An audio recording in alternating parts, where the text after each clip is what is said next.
আজকে আপনাদের সাথে বার্গারের ফিলিংয়ের রেসিপিটা শেয়ার করব।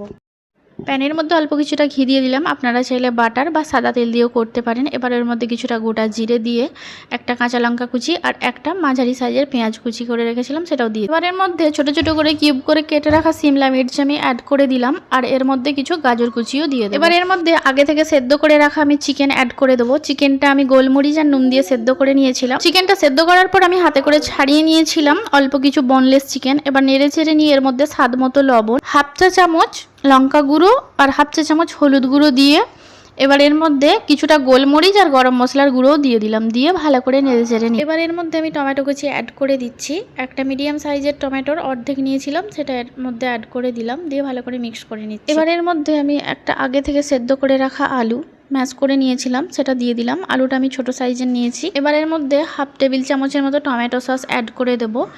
আর এটা পুরো আমি দেশি স্টাইলের বার্গারের ফিলিংটা বানাচ্ছি। আমরা প্রায় তো চিকেন ফ্রাই দিয়ে খেয়ে থাকি, বাট এইভাবে আপনারা অবশ্যই বাড়িতে ট্রাই করে দেখবেন, খেতে অনেক ভালো। এবার এর মধ্যে আমি কিছুটা গ্রেট করা চিজ অ্যাড করে দিচ্ছি। ফিলিংটা কিন্তু হয়ে গেছে, অনেক বেশি সময় লাগে না।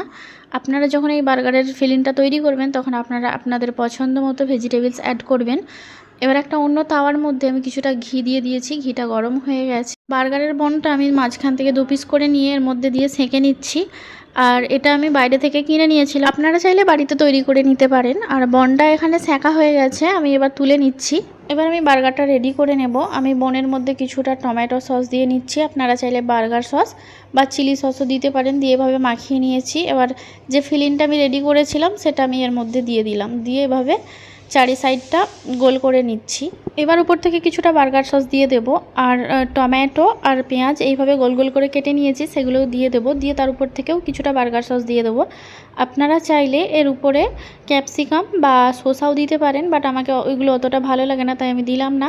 আর এখানে রেডি হয়ে গেছে। এইভাবে আপনারা রেসিপিটা একবার বাড়িতে অবশ্যই ট্রাই করবেন আর আমাকে কমেন্টে জানাবেন কেমন হয়েছিল। Thank you for watching. ভিডিওটা ভালো লেগে থাকলে লাইক, শেয়ার, কমেন্ট আর সাবস্ক্রাইব করে দেবেন। আল্লাহ হাফেজ।